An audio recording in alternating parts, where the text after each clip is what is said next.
이번 시간은 행정법의 법원을 보도록 하겠습니다. 지난 시간에 여러분들 그 통치행위를 보셨죠? 특히 여러분들 통치행위에서 삼형권 행사와 관련해서 사례 문제도 나온 바가 있기 때문에 판례 같은 경우는 그 기본 이론을 우리가 기본 이론에다가 사례 문제를 낼 수가 있습니다. 그러니까 기본 이론만 잘 정리되고 있으면 이렇게 문제를 어렵지 않게 풀 수가 있습니다.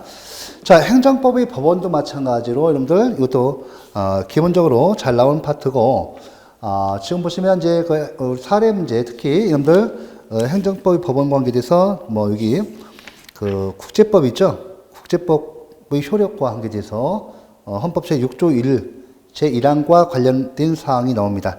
그러면 행정법의 법원 먼저 여러분들 그 17페이지 보시면 뭐 상문법원, 불문법원 있죠? 우리 대륙법계의 법 전통에 의해서 성문법주의, 우리 대륙법계는 성문법주의를 채택하고 있습니다. 이에 대해서 영미법계는 불문법주의를 채택하고 있어요. 그래서 우리 대륙법계는 성문법주의가 원칙이고 그렇다 하더라도 불문법원으로서 행정관습법, 판례법 조례가 인정됨을 꼭 아셔야 돼요. 그래서 일단은 다른 건 필요 없고 뭐 개념부터 해서 다시 한번 정리하도록 하죠. 개념은 간단히 보겠습니다. 먼저 두 번째 우리가 테마가 이제 행정법의 법원이에요.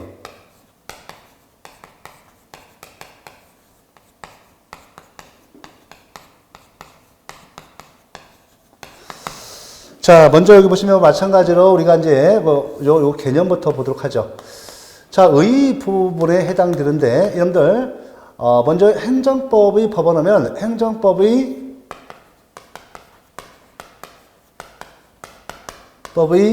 인식 근거 또는 존재 형식을 의미합니다. 자, 행정법의 인식 근거 또는 존재 형식 매우 중요하죠. 자, 여러분들 좀 우리가 늘 말씀드리지만 우리가 뭐 식품위생법이다, 식품위생 영역이다, 또 세무행정 영역이다, 재무행정 영역이다, 또 우리가 도로교통행정이다. 예를 들면 도로교통행정에서 보시면 여러분들 우리는 도로교통에 첨가하죠. 저도 오늘 마침 여기 또 학원에 나오고 또 여러분들도 학원에 나오고 모두 도로교통에 첨가하는데 자, 도로교통에 있어서 자, 여러분들 오다가 예를 들면 이거 갑이라는 사람이에요. 도로교통에 관해서 또 사고가 났다. 또 도로교통법상 법령을 위반했다. 그에 따라서는 행정제재가 주어지죠. 그렇죠? 그렇다면 이때 도로교통에 있어서 도로교통 행정 영역에 있어서 도로교통에 관한 행정법의 인식 근거 뭐가 되겠어요? 도로교통법 시행령, 도로교통법 시행규칙이 되겠죠. 그렇죠? 우리 행정법은 통일된 법전이 아직 없어요. 도로교통에 관해서는 이쪽에 이제 도로교통 행정법의 인식 근거 또는 존재 형식입니다. 인식 근거. 그죠? 자, 그럼 우리가 인식 근거죠. 자, 그러면 우리가 보시면 자, 제가 오다가 경찰관이 저한테 무단 횡단했다. 중앙선 침범했다. 각종 또 행정제재 처분을 하겠죠. 자, 그러면 이때 어떻게 돼요? 자, 우리 보시면 자, 우리가 지금 인식 근거 지금 보면 학설이 두 가지가 있는데 행정법의 인식 근거 또는 존재 형식 이렇게 두 가지 들고 있는데 보통 일반적으로 이 두 가지가 다 인정되고 있습니다.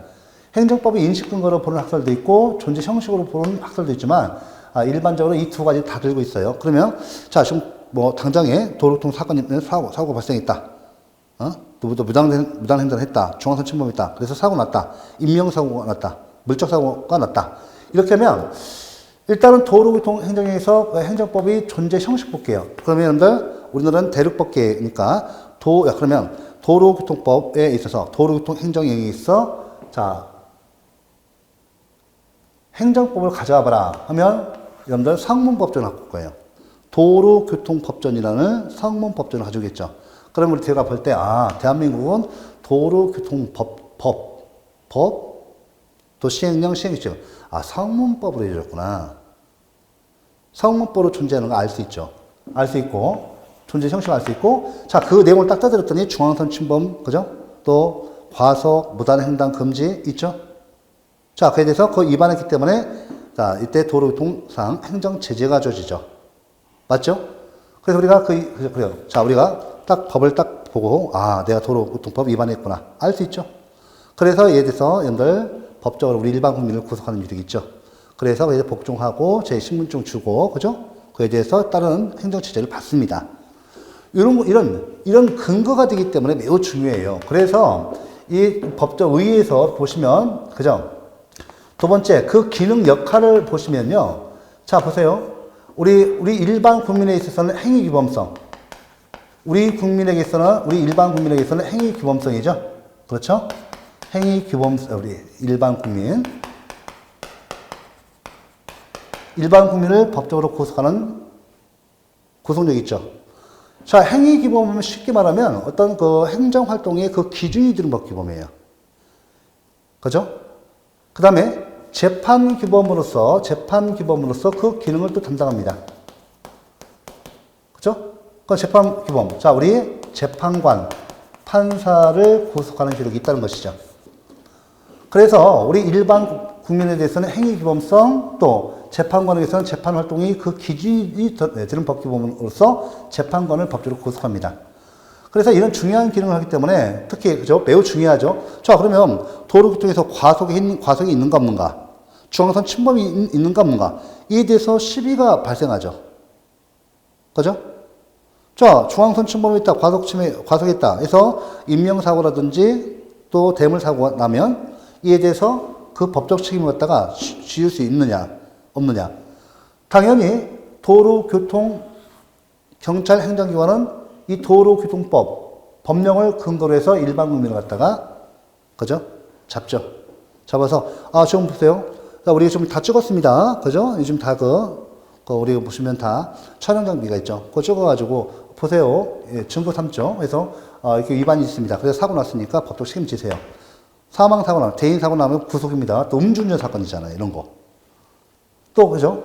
내가 억울해요. 나는 중앙선 침범 안 했어. 다른 차량에 예? 이런 위법행위가 있는데 차고로 인해서 내가 한 거로 이렇게 돼 있어요. 그럼 나는 억울하면 이때 행정소송을 제기하죠. 이때 행정소송을 제기했을 때 재판관이 이때 그 재판의 근거로 재판의 기준으로 삼는 법규범이 바로 도로교통법령이에요. 그래서 매우 중요합니다. 그래서 어떤 시험이든 행정법규범은 잘 나와요. 자, 기능을 제가 이렇게 썼고요. 그 다음에 여기서 이제 그 양가로 2번에 법원의 범위가 나와요. 요게 이제 그 시험에서 잘 나와요. 요게 종종 잘 나오는데, 잘 나옵니다. 자, 행정법의 법원은 이렇게 행위규범성과 재판규범성이 있고 일반 국민과 재판관을 구속하는데 매우 중요하죠. 그죠? 자, 그러면 이 범위가 좀 중요한데, 자, 여러분들 보시면 학설이 두 가지가 있어요. 학설이 두 가지가 있는데 협의설이 있어요. 학설상 협의설이 있고 광의설이 있습니다. 이 두 가지 이름을 다 알아두셔야 돼요, 여러분들.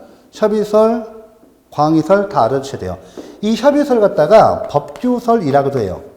법규설. 또 이렇게 시험에서 나올 수도 있어요. 이걸 갖다가 행정기준설로 시험에서 출제될 수도 있습니다. 법규설, 행정기준설. 이렇게. 자, 법규설이 현재 판례 입장이에요. 현재 판례 입장이고 이것이 현재 행정법학회의 다우설이에요. 자, 여러분들 우리 대국법규는 성문법을 기준으로 하죠. 성문법을 기준으로 한다면 법규성이 있는가? 성문법, 불문법 마찬가지예요. 법규성이 있는 것, 즉 일반 국민을 구속하는 법규성이 있는 것만 행정법이 법원이 있다. 이렇게 보는 거예요. 그러면 우리가 우리 성문법원, 불문법원이 있는데 성문법원, 불문법원에서 법규성이 없는 걸 찾아보세요. 뭐가 있어요? 여러분 잠깐 보시면 이거 보시면 이 두 가지 비교해서 보겠습니다. 우리 성문법원을 기준으로 불문법원에서 우리 행정관서법 판례 조례가 있죠. 이거 빼고 원칙적인 형태로 해서 보시면 자, 우리 성문법을 이렇게 보면 맨 처음에 헌법 있죠, 법률 있죠, 명령 있죠, 그 다음에 조례 있죠, 규칙이 있습니다. 그럼 명령 보시면 이게 행정입법인데 협의 행정입법이죠. 여기 뭐가 있어요? 이거 보세요. 여기 보시면 법규성이 있는 게 뭐가 있어요? 있는 거. 그렇죠. 행정입법으로서 법규 명령이 있습니다. 없는 거예요. 뭐가 있어요? 그러니까 행정규칙, 행정명령이 있죠. 행정규칙이 있어요. 보면 여기 뭐 불문법 있는데 불문법 놔두고 원칙적 기준 형태로 해서 자 여러분들 법규성이 있는 거 이거 보세요.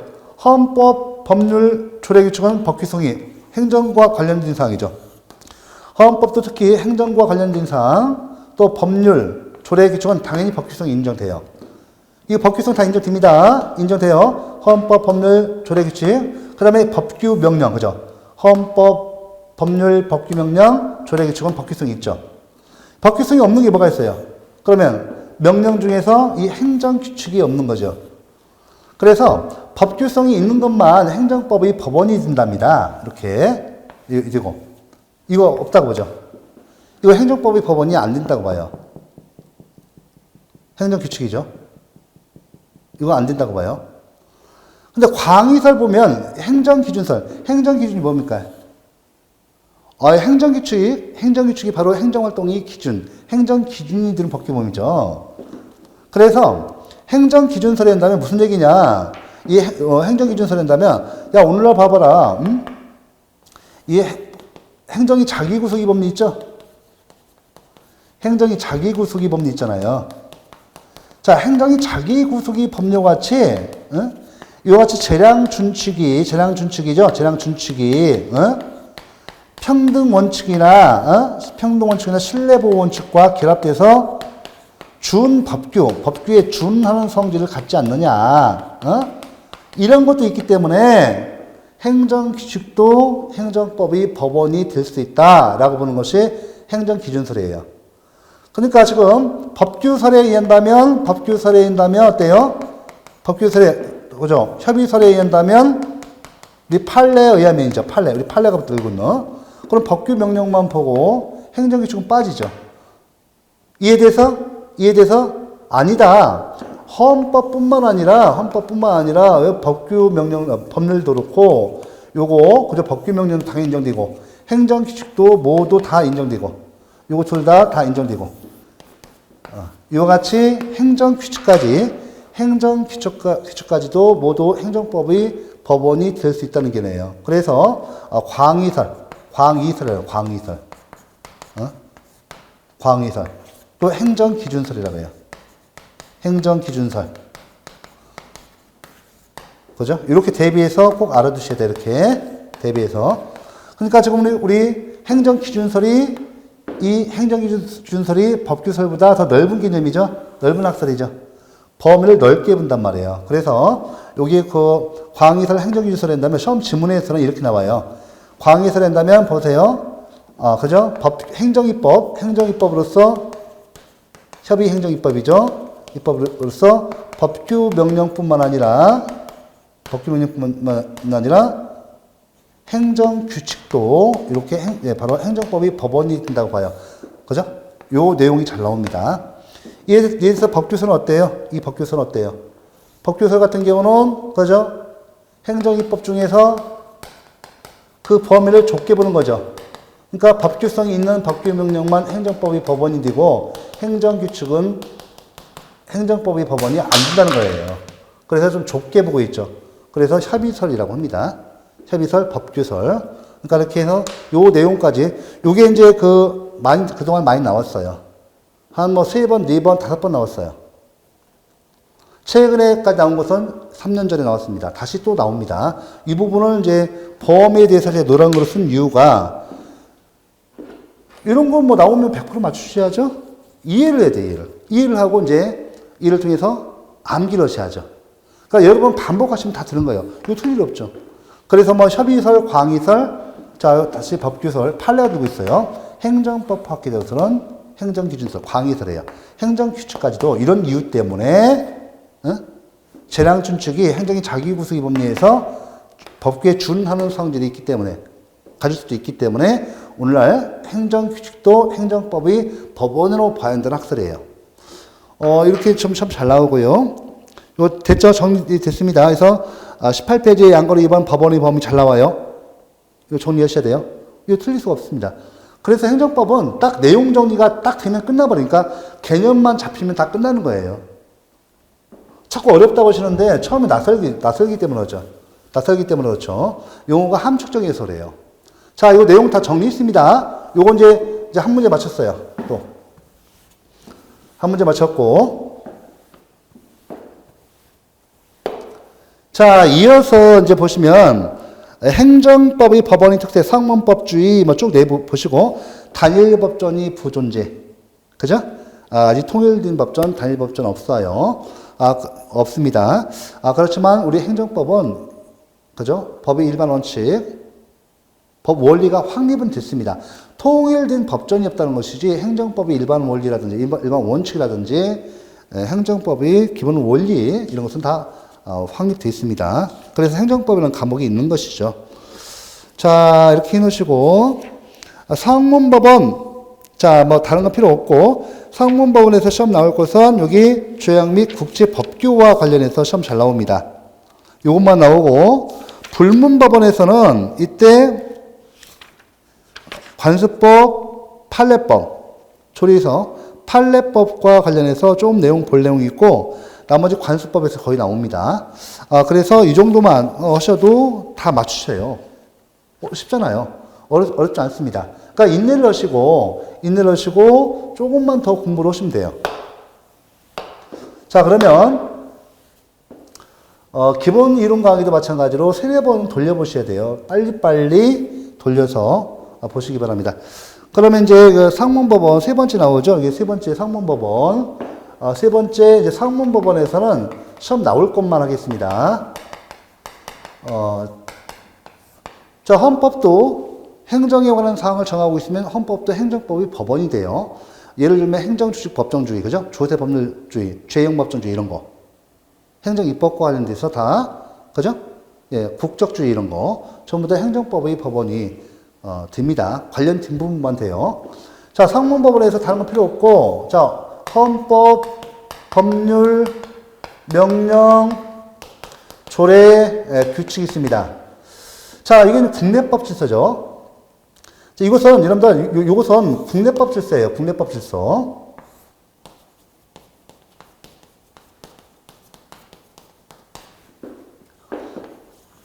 국내법 질서는 최고 법규범위 헌법이기 때문에 헌법 질서, 국내법 질서 같은 말이에요. 한 국가 내에 적용되고 통용되는 법이죠. 자, 국내 공동체 사회를 규율하는 법, 국내법 질서예요. 자, 이 최고법인 헌법 제6조 1항이 있어요. 헌법 6조 1항인데, 이 헌법 제6조 1항 갖다가, 이 1항은 국제법에 관한 사항이에요.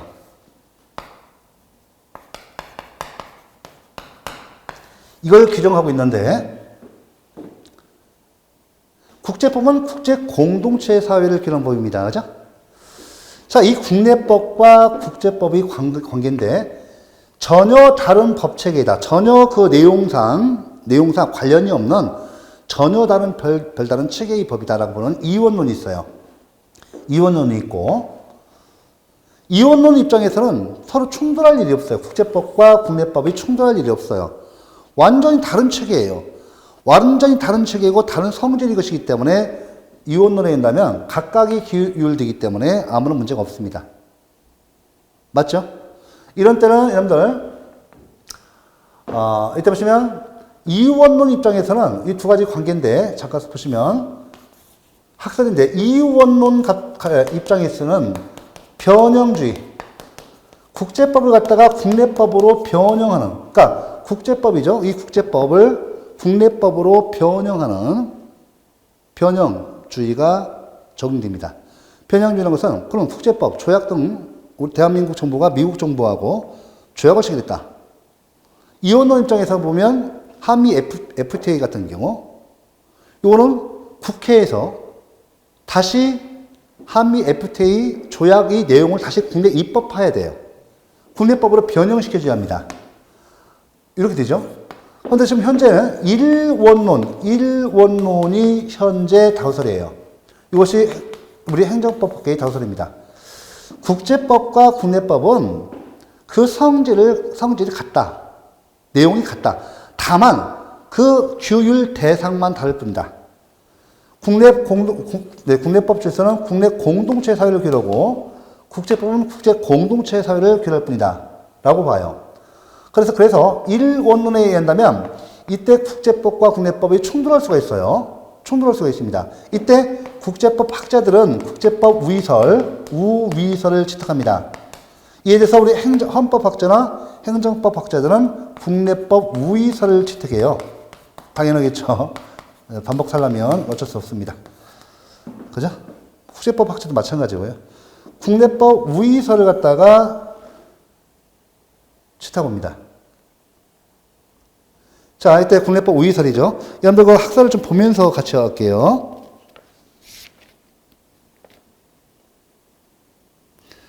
자, 이때 보시면 국내법 우위설 중에서 보시면 여기 있죠, 학설이 있죠. 자, 국내법 우위설 중에서 동위설이 또 있어요. 국내법 우위설이 일종으로서 동위설이 현재 다우설입니다. 다우설인데 동위설이에요. 자, 이 동위설이 한다면 이런 거죠. 지금 헌법 제6조 제1항과 관련된 겁니다. 국제법 사항인데 헌법 제6조랑은 헌법에 의해서 체결 공포된 조약, 공포된 조약이죠. 여러분들 조약 체결권자 누구면 조약 체결 공포권자 누구예요? 대통령이죠. 국가원수인 대통령이에요.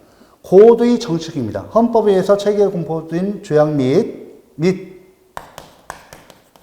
일반적으로 승인된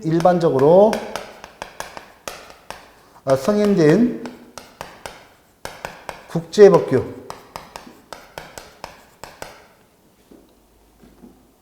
요거 두 가지죠. 엔드 및 엔드. 자, 보시면 요거는 국내 법과 같은 유력이 있다. 국내법과 같은 효력을 가진다. 이랬어요. 자, 그러면 우리 동의설에 한다면요. 동의설에 한다면 이게 문제되죠. 국내법과 같은 효력이 있다. 이 같은 효력일 때 일반적으로 여러분들 법률, 원칙적으로 법률이 효력을 갖는다고 봐요. 법률 또는 이때 법규 명령이죠. 법규 명령이 효력을 갖는다고 봅니다. 여러분들 조약이라는 것은 이제 상식적으로 여러분들 조약은 협정, 의정 다 다른 이름으로 불릴 수도 있습니다. 의정서, 협정서 이렇게 하잖아요. 여기서 다 조약이 다른 이름이고요. 이 조약이라는 것은 뭐냐면 국가와 국가 간, 국가와 국제기구 간 문서에 의한 합의를 말해요. 문서에 의한 합의를 말합니다. 이게 조약이에요. 그러니까 국가와 국가 간, 국가와 국제기구 간, 유엔이 있죠, 이렇게. 그죠? ILO 있지 않습니까? 이런 거, 이렇게 문서에 의한 합의를 조약이라고 해요. 그 다음에 일반적으로 승인된 국제법규는 뭐냐면, 여러분 국제법은 서구 열강 사회에서 18세기부터 성립했거든요. 그 당시에는 우리 동양 삼국은 일본, 우리가 서양에 대해서 식민지였단 말이에요, 식민지. 그래서 초기에 국제법, 18세기, 19세기에 그 국제법 형성 시기에 이 동양 삼국, 우리나라 포함해서 중국, 일본, 이 국제법 형성에 참여하지 못했어요. 이때 서구 열강 사이에 일단 체결된 이런 조약은 지금에 와서도 2차 대전 이후 현대에 와서도 국제법으로 인정되고 있습니다. 일반적으로 받아들이고 있어요.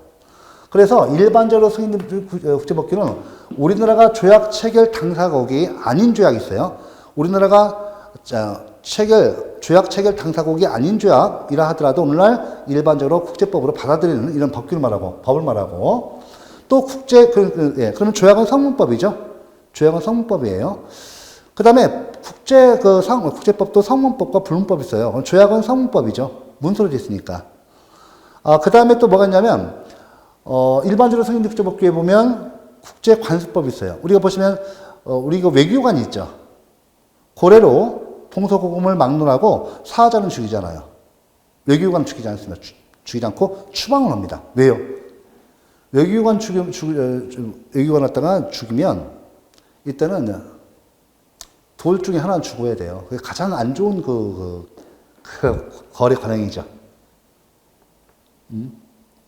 그 상대국 사신을 죽인다는 것은 이제 둘 중 하나는 죽자 이거 얘기입니다. 그래서 외교관 사자 같은 경우는 안 죽여요. 왜? 나중에 전쟁하더라도 그 사후 수습을 해야 하잖아요. 또 강화조약도 필요하잖아요. 내가 유리할 때는 싸워서 이길 수 있으면 그걸 가지만 내가 좀 질 것 같기도 하고 또 무승부일 수도 있어요. 무승부, 승패가 없거나 패할 우려가 있으면 내가 재빨리 손 내밀어서 강화조약을 체결해야겠죠. 그래야 축구는 시킬 거 아니고 국가를 시킬 거 아니에요. 그래서 동서고금을 막론하고 사자는 외교관 안 죽여요. 그래서 우리가 외교 관계에 관한 비엔나 협약이 있어요. 이건 원래 국제 관습법으로 오던 걸 갖다가 상문법화 시킨 겁니다. 그러니까 여러분 꼭 기억하실 것이 우리 행정법, 국내법도 그렇고 국제법도 그렇고 관습법은 불문법이에요.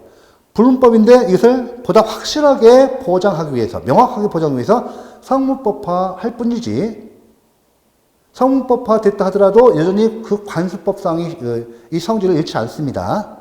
그래서 관습법을 갖다가 우리가 상문법을 했다가 상문법을 폐지한다 하더라도 관습법에 의해서 그대로 법으로 남는 거예요. 꼭 아셔야 돼요. 그래서 이제 이런 거를 갖다가 국제법규로 하고 이런 것은 사실 이런 것은 법률의 효력을 가져요. 그래서 제가 이제 법규명령을 하나 더 든 것은 뭐냐면 요거로 요 일반적인 조약, 이 조약의 형태인데 일반적인 이 조약은 국가 또는 국제기구가 그 주체가 됩니다. 국제기구죠. 국제기구가 그 주체가 되는데, 조약 체결 당사자가 되는데, 이거 좀 조약 중에서 격이 떨어지는 게 있어요. 자, 미국 행정부가 만들어낸 건데, 정부 간 협정이에요. 이 조약은 어떻게 돼요? 원칙적으로 이 법률이 효력을 갖는 이 조약은 플러스 국회 동의가 필요합니다. 헌법에 가보면 국회 동의가 필요해요. 효력 발생 요건입니다. 그런데 미국 행정부가 정부 간 협정, 행정협정 형태를 만들어내요. 행정협정. 이것도 조약 일종입니다. 그런데 이것은 정부 간 협정이니까 국회 동의를 요하지 않습니다. 격이 떨어져요. 그래서 이 행정협정 같은 경우는 일반적인 조약은 이렇게 당연히 법률의 효력을 갖지만 행정협정, 조약 중에서 그 격이 떨어지는 이 행정협정은 법규명령의 성질을 갖는다고 봅니다. 이렇게 해서 제가 쓴 거예요. 이게 그 큰 논점이고요. 사실 이제 보시면, 그래서 보세요. 동의설에 의한다면 국제법이 더 위에 있느냐, 국내법이 위에 있느냐. 저는 제 생각에는 이제 국내법이 더 위에 있다고 봐요. 현재는. 그죠? 좀 우리 국제 보면, 우리 국제 공동체사회를 갖다가 규율하는 법, 국제법인데, 보시면 국제법은 진짜 우리 이라크 전쟁을 보시고, 아프가니스탄 보시고, 이렇게 보시면, 우리 한 국가 내에서 동네 골목길이죠. 그거만치도 못합니다. 주먹이 바로 국제법의 힘이죠. 주먹이 법이에요. 그렇지만 국내법은 전혀 다르죠. 우리 하나의 통일된 정부가 있지만 국제법에 있어서는 국가 간에 있어 통일된 정부가 없잖아요. 그래서 그렇습니다. 미국이 법을 만들죠. 아니라는 건 아닙니다. 이런 거죠. 법적으로 보면, 정치적으로 보면 이제 가지만 법적으로 이제 또 그렇다는 얘기입니다. 그래서 동의설에 입각해서 이렇게 해서 요걸 내용 보는데, 시험에 나오는 것은 특히 중요한 것은 이런 6조죠. 이론론의, 여기 이론론은 변형주의, 이론론의 입장에서는 수용주의를 채택합니다. 이론론. 그래서 동의설에 한다면, 이렇게 보세요. 헌법 또는 하위인 이 법률 또는 법규 명령과 같은 효력이 있다. 동의설이죠. 동의설을 전제로 해서 이렇게 법률 또는 헌법 또는 하위입니다. 헌법 또는 하위인 법률 또는 법규 명령과 같은 효력이 있다. 이렇게 보고요. 한 가지 좀 더 팁을 드리면 시험에 실질적으로 한 4년 전에 나왔어요. 만약에요, 이 조약이 이 법률 또는 법규 명령의 효력을 갖는 이 조약이 헌법에 위반되면 조약이 헌법 위반 위반 사항이 있을 때는 어떻게 할 것이냐. 요거 시험 중요합니다. 제가 당장 표시할게요. 요거 2번 나왔어요. 4, 5년 전에 나오고 그 전에도 나왔습니다. 자, 국내법적으로는 무효예요. 국내법적으로 무효입니다. 국외 또는 대외적으로는 유효하다. 절충설이에요, 절충설. 애매하죠. 국내법적으로 무효돼요. 하지만 국외적으로, 대외적으로 상대 국가 간의 관계에서는 유효하다는 겁니다. 결론이 뭐예요? 이 절충설 결론. 꼬리가 결론이에요. 지켜야 한다는 거예요. 아시겠죠? 예. 국내법적으로는 무효인데 국외적으로는 유효랍니다. 그래서 결론적으로 국가 간을 지켜야 한다는 거예요. 자, 요거까지 하시면 이제 빠지지 않습니다.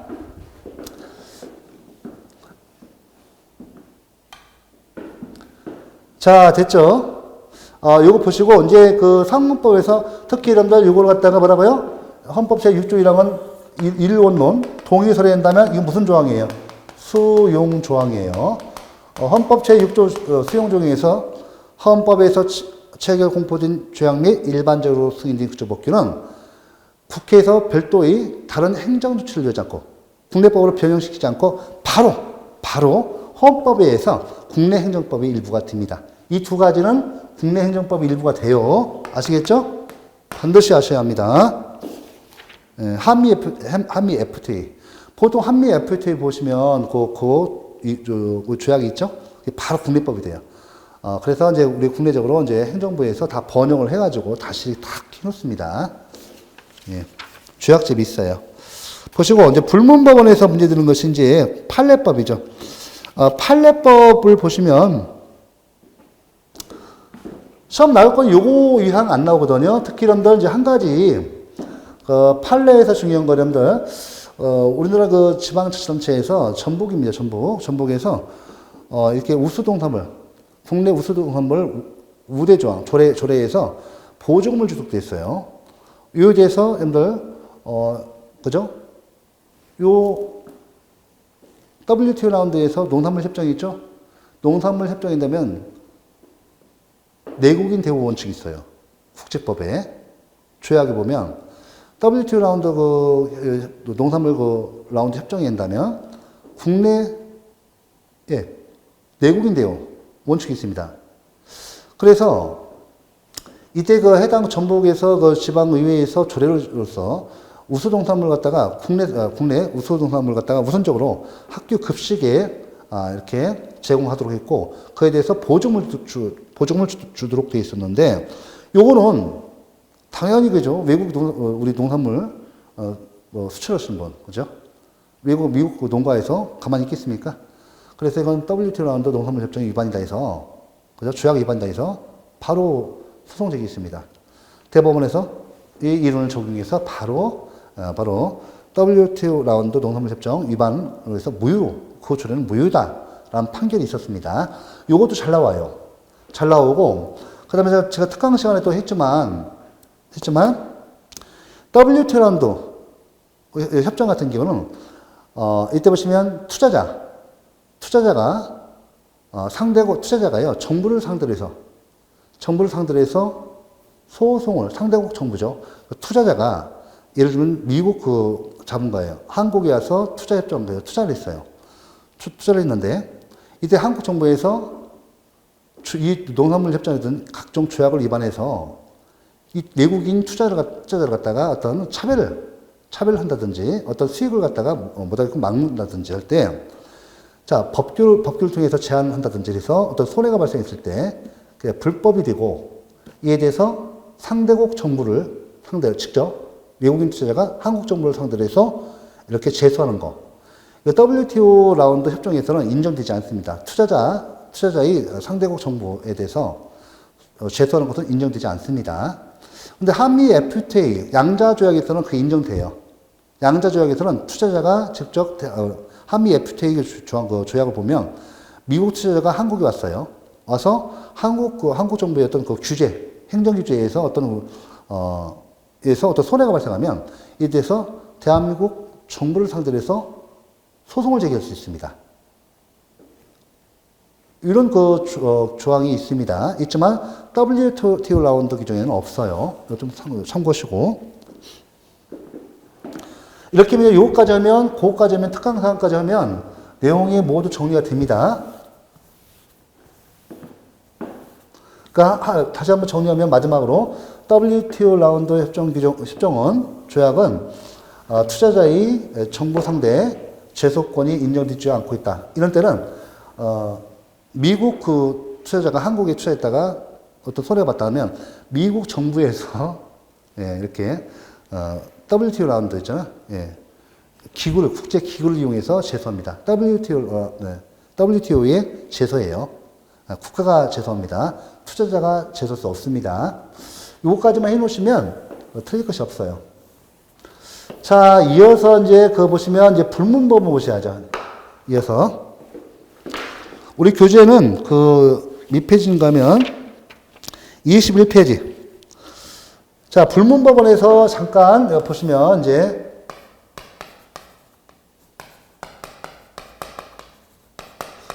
먼저 행정관수법이 있어요. 그 다음에 판례법이 있고 조리가 있습니다. 간단히 보도록 하죠. 불문법원에서 관수법은 관수법 성립에 있죠. 책에 나와 있으니까 성립 요건이 있어요. 요거 가끔 잘 나옵니다. 성립 요건은 객관적인 요건이 있고 주관적인 요건이 있어요. 객관적인 요건은 행정관행의 계속성, 계속 반복되는 성질이 있어야 돼요. 이거 있어야 하고, 주관적 요건으로 뭐냐면 법적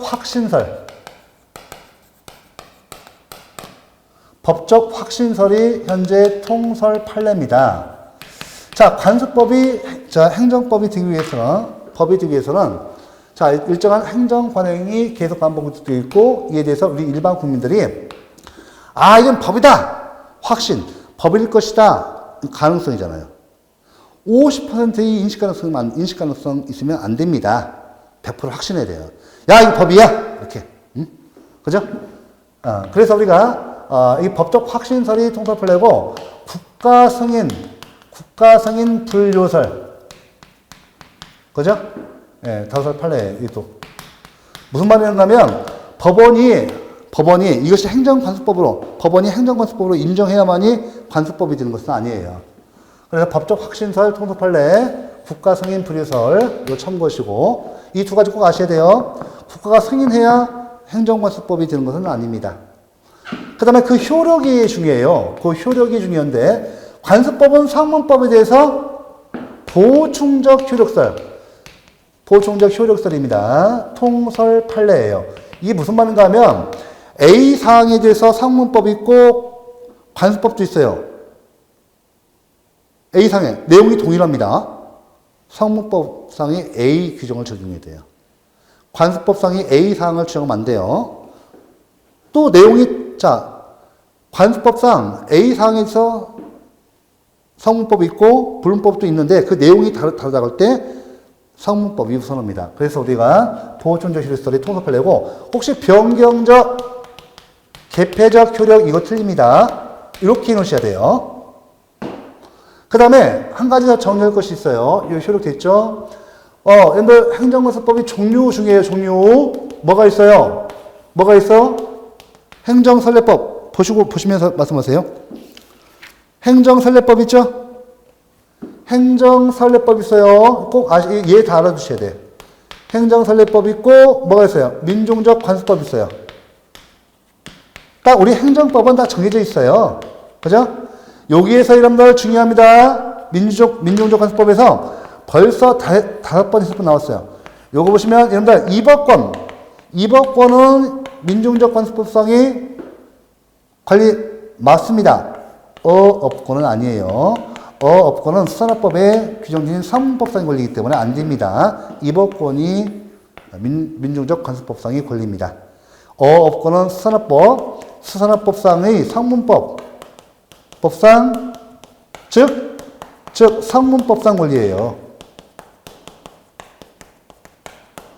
그래서 요거 아주 잘 나옵니다. 꼭 기억하시고. 이 정도만 해놓으시면 돼요. 나머지 봐두시고요.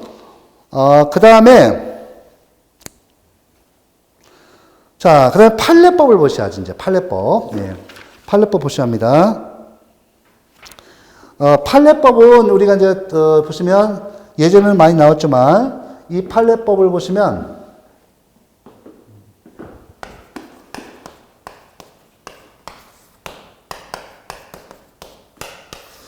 현재 판례법은 절충설이 도설 판례입니다. 저 판례는 아니고 다우설입니다. 죄송합니다.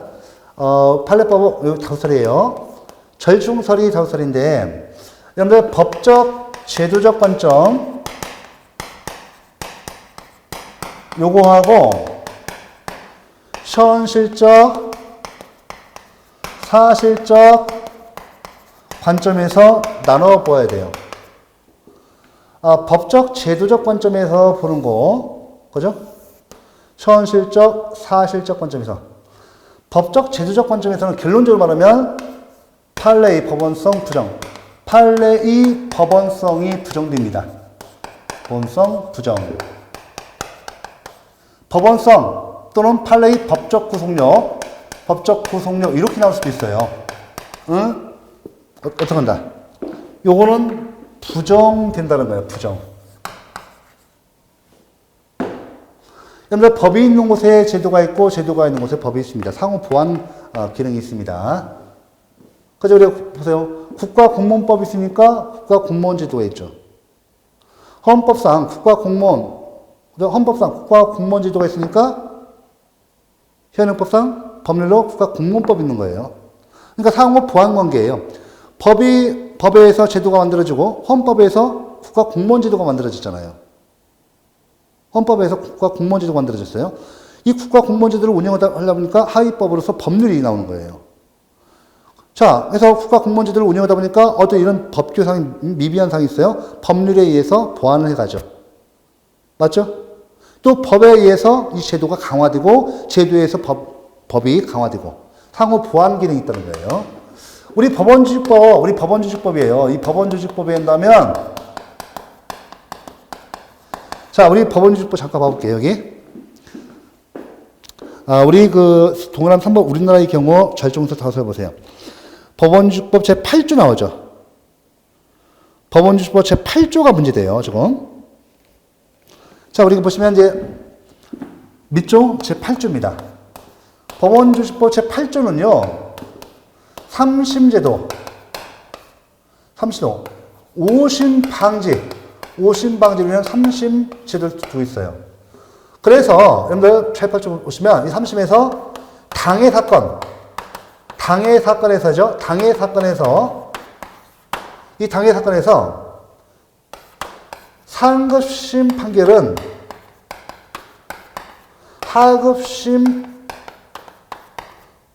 상급심 판결은 하급심을 구속한다라고 되어 있어요. 1심, 자, 여기 보세요. 당해 사건, A 사건이에요. A 사건 5심을 방지하죠. A 사건에서 원심 패스예요. 1심, 원고 패스 판결이 있습니다. 이게 5심이었어요. 자, 억울해요. 원고. 우리 국민이 억울해요. 그래서 제2심 항소를 했어요. 항소를 했더니 항소심, 우리 고등법원 또는 지방법원 합의부에서 원고 승소 판결합니다. 1심에서 원고 패스 판결했는데 A 사건에서 상급심인 항소심에서 고등법원이나 지방법원 합의부에서 자, 지방법원 합의부죠. 우리 행정사건은 지방법원 합의부가 1심 사건이에요. 그래서 제2심 고등법원에 가서 1심 지방법원 합의부에서 원고 패스 판결을 받았는데 제2심 고등법원에서 원고 승소 판결을 받았어요. A 사건에서 5심 방지로 해서 3심제를 하니까 당해 사건에서는 상급심 판결이 하급심. 그래서 제1심이죠. 자, 지방법원 법원합의부 행정사건에서 1심인데 원고 패스 판결 받았지만 2심 고등법원에서 원고 승소 판결 받았어요. 당연히 5심 방지로 해서 시정 조치는 거죠. 시정 조치를 위해서 당해 사건에서만 상급심 판결이 하급심을 갖다가 구속한다는 얘기죠. 그래서 만약에요, 법원조직법 제8조에서 이 당해 사건이 아니라 동종 사건이라고 있으면 어떻게 돼요? 동종 사건으로 이렇게 됐다고 한다면 이것은 판례가 어떻게 돼요? 판례. 이럴 때는 어떻게 돼요? A 사건, A1 사건 쪽에서 A100까지 있어요. 이렇게 하면 여기 보세요. 동종 사건에 이렇게 적었으면 동종 사건에 있어 A 사건이 당연히죠. 맨 처음 사건. 그 다음에 A1부터 A100까지는 동종 사건, 유사 사건이에요. 여기서 원고 승소 판결 나잖아요. 어? 그러면 이렇게 계속 따라가는 거예요. 다 또 원고 승소 판결 따라가죠. 원고 승소 판결. 이렇게, 그죠? 이렇게 하는 거예요. 자, 이 동종 사건은 안 돼 있고요. 당해 사건이 있단 말이에요. 이렇게 됐으면 당연히 어떻게 돼요? 법원지시법 8조는 중요합니다. 이것은 결국은 당해 사건에서 상급심 판결은 하급심을 구성한다. 이 규정 때문에 판례의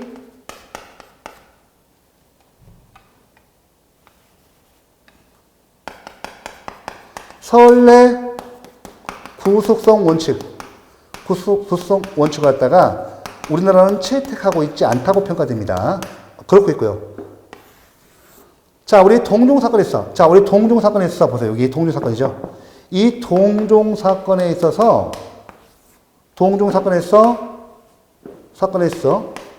앞선 판결이 얘가 후소 법원이 판결을 법적으로 구속하지 못한다는 뜻이에요. 선례 구속성 원칙 채택하지 않고 있다. 이걸 좀 잠깐 더 설명드리면 이게 무슨 말인가 하면 영미법계는 불문법주의를 타고 있어요. 영미법계는. 불문법주의가 원칙입니다. 그래서 영미법계는 확고하게 선례 구속성의 원칙 또는 판례 구속성의 원칙이 확립되어 있어요. 이론적으로. 그래서 영미법계에서는 정반대예요. 맨 처음에요. 자, 100년 전에 A 사건이 있어요. 극단적으로 A 사건이 있어요. 거기서 원고 승소 판결이 있었습니다. 근데 그 이후로요, 한 50년, 60년, 100년이 지나서 그 유사 사건, 동조 사건이 또 발생을 해요. A1 사건. A 사건에서 100년 전에 원고 승소 판결 받았습니다. 그럼 50년, 100년 뒤에 보면 그 재판에서, 동종 사건에서 A1부터 A100까지 어때요? 선례 고속성의 원칙이 확립되어 있기 때문에 바로 판례잖아요. 50년 전 판례 발견해서 판사님 갖다 주면 바로 원고 승소 판결 내려줍니다. 이렇게 돼요. 아시겠죠? 왜냐하면 불문법주의니까 국민들은 법적 안정성이 크게 침해될 수 있습니다. 그런데 대륙법계에서는 성문법주의를 취하니까 이 문서로 되어 있으니까 법적 안정성이 확보돼요. 법적 예측 가능성과 이 예측 가능성이 확보되니까 법적 안정성이 확보돼요. 문서로 되어 있으니까. 근데 영미법계는 불문법주의니까 법적 예측 가능성이 확보 안 되고 법적 안정성이 침해될 가능성이 커요. 그래서 영미법계에서는 법의 발견 창조를 법원에서 합니다. 판사가 합니다. 재판관입니다. 그래서 최초의 A 사건에서 그죠? 원고 승소 판결하면 특별한 법 이론이 바뀌지 않는 한 그대로 따라가요. A 사건에서 원고 승소 판결을 했다 그러면 그 내용 그대로 유사 사건에서 계속 후소 법원의 판결은 모두 법적으로 구속되는 것이 선례 구속성의 원칙입니다. 그래서 우리 결론적으로 이렇게 말씀드렸는데 처음 이렇게 됐기 때문에 정리를 하게 되면 법원지시법 제8조는 이런 내용 때문에 이거 갖다가 선례 구속성 원칙을 채택하지 않고 있어요. 그래서 우리나라는 판례법주의죠. 판례법주의를 채택하고 있지 않습니다. 근데 영미법계는 반대로 이 선례 구속성 원칙, 그러니까 A 사건에 대해서 A1, A100 쭉 하잖아요. 이 판례를 모아놔요, 이렇게. 그럼 하나의 판례법이 되는 거예요. 영미법계는 가장 중요한 행정법의 법원이 바로 판례법주의예요. 판례입니다, 판례. 그러니까 선례 고속성의 원칙을 통해서 그죠? 확보된 이 판례가 쌓이면 판례법이 돼요. 그래서 영미법계에서는 불문법주의를 취하고 있고 가장 중요한 행정법의 법원은 판례법이에요.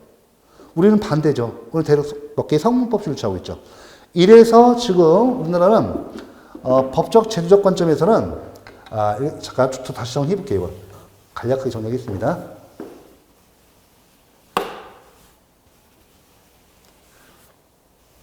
당해 사건에서 이거 좀 지울게요.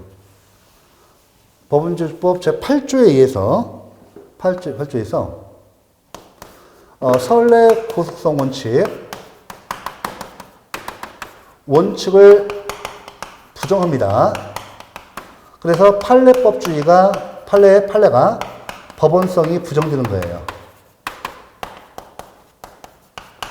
법적 구속력이 없습니다. 이렇게 돼요. 근데, 자, 그 다음에 이해해 볼게요. 자, 현실적 사실적 관점에서는 판례의 이 법원성은 긍정될 수밖에 없습니다. 자, 왜 그런가 하면, 우리가 소액사건 심판법, 요게 본다면, 일단, 판례 위반 있죠? 판례 위반은 대법원입니다.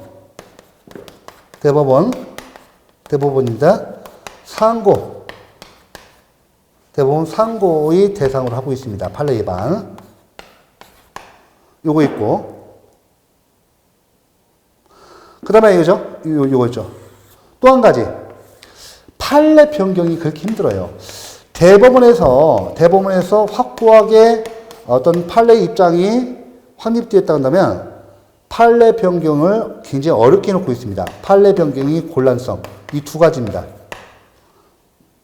판례 변경의 곤란성. 쉽게 말하면, 대법원에서 이미 확고하게 확립된 판례를 갖다가 변경하기 위해서는 대법관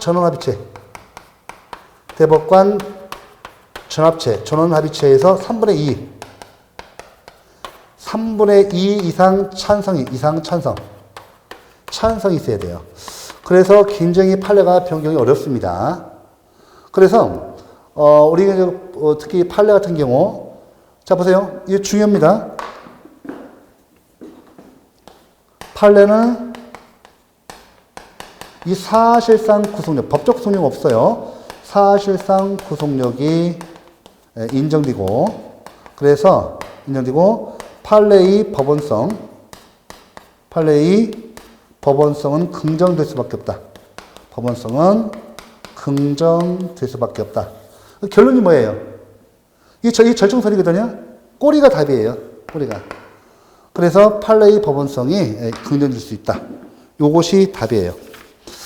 요거까지가 시험에서 그나마 그동안 자주 출제됐던 것을 정리한 것이고요. 그 다음에 조리를 보시죠. 마지막 조리. 마지막에 조리가 있는데, 이 조리죠. 조리는 요것만 하시면 돼요. 이 조리는 꼭 아셔야 돼요. 불문법원의 일종이죠. 조리는 뒤에서 우리 행정법에서는, 법원에서는 조리라고 하지만, 뒤에서 우리가 행정법에서는 행정법의 일반 원칙이라고 합니다. 이것이 행정법의 일반 원칙이에요. 일반 원칙이라 하고. 자, 행정법의 일반 원칙은 그래서 불문법원의 일종이다라고 해서 바로 뒤에서 나옵니다. 요거는 딱 시험이 나오는 거 정해져 있어요. 여러분들 판사님이요. 성문법도 없죠. A 사건이 행정소송 제기됐어요. 성문법은 없어. 불문법은 성문법은 없으니까 관수법이 있나 확인을 하죠. 없어요. 판례가 있나? 없어요. 그런 소리예요. 아유, 죄송한데, 제가 법이 없어 못 옵니다. 알아서 나가서 해결하세요. 그때는 막 하는 거죠. 그거 안 됩니다.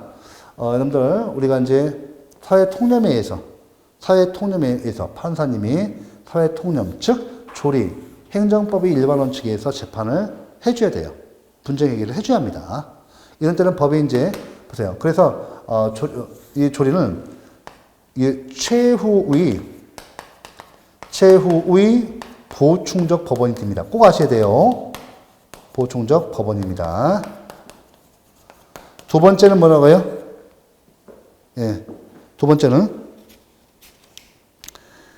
요거 좀 그 내용을 보시면, 여기, 어디가 나오는가 하면,